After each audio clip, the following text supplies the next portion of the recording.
What's going on, everybody? Steve here, Raiken Profit over at RaikenProfit.com, coming back to you with another video.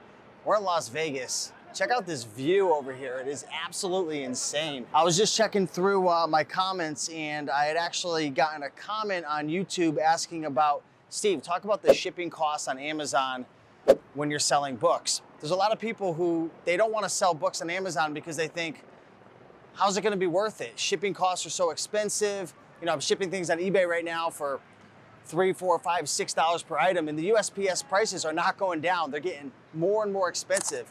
Well, the cool thing is, I don't know if you guys realize this or not, but when you sell on Amazon, it's actually greatly subsidized. So what does that mean? Amazon has a deal with UPS right now, and when you ship items out, they're dirt cheap. Plus, remember, when you're selling on eBay, you're sending off one item or maybe a lot of two, and you're spending $4, $5, $6 at least. But when you sell on Amazon FBA and you're shipping books, you're putting 15, 20, 25 books in one box, right? So you're shipping a whole bunch in one box, which is gonna reduce the value. And like I said, the partnership that Amazon has with UPS, that's what you're gonna be shipping through, is dirt cheap. Now, how much is shipping costs typically gonna come to? Well, it's gonna depend upon where you live. So for me personally, I live in Connecticut, and most of my books get shipped out to the New Jersey warehouse.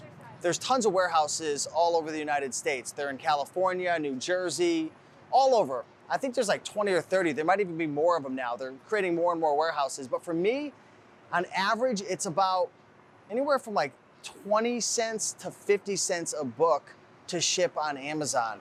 Now, if I was to ship those same books out to,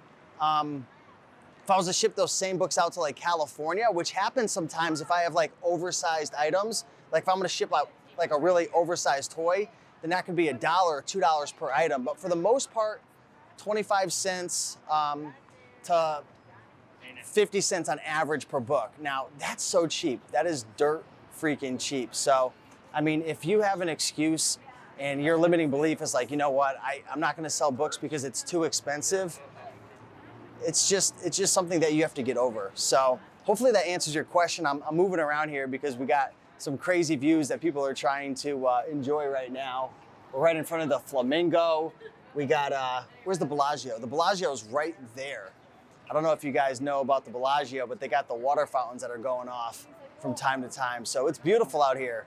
But really at the end of the day, guys, if you want to sell books, don't let shipping stop you. That is like probably the last thing that you have to worry about. It's dirt cheap, it's easy to ship. I use extra small boxes from Home Depot. Those usually cost me like 40 cents or so. So with that being said, keep up picking and making the money, and I'll see you in the next one. Peace.